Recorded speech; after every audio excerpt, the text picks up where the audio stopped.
The average white supremacist does not know that they are a white supremacist. And let me break down the word. White supremacist just means that you think that white people are superior. And the average white person would say, no, I don't think that. I think we're all equal, blah, blah, blah, blah, blah. But in their heart of hearts, they believe that white is superior.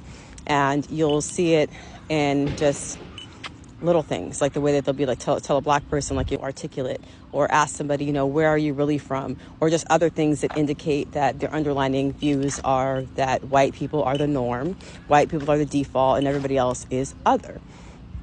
And this idea that, white people are naturally supposed to rule, they're supposed to be in charge, and that everybody else is inferior. It's not something that white people may be conscious of.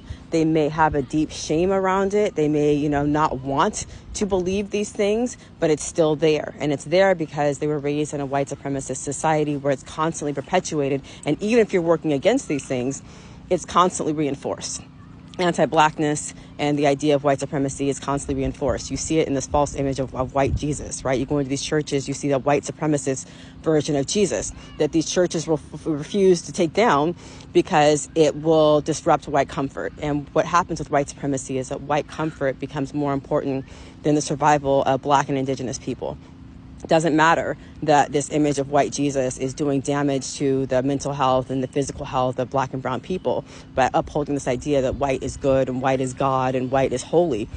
That's not important. What's important is, white comfort. So all of that to say is that the average white person has no idea that they're a white supremacist, has no idea that how much anti-Blackness they harbor, have no idea how much they participate in the system of white supremacy. They would think, I'm a good white person and I have Black friends and I voted for Obama and I'm not a white supremacist. But again, the word is very simple. It's just believing that white people are superior or the whiteness is superior. And that's what you see, right? You'll see people like praising light skin or praising white features and people of color or other ways that they reveal, their true nature. So I think a lot of white people don't want to be racist, don't want to be anti-Black, don't want to be white supremacists, but they still are. You don't have to want to be it to be it.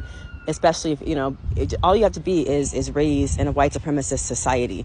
And in that sense, everybody ingests racism. Everybody ingests anti-Blackness. The difference is that, white people actually believe that they're supreme.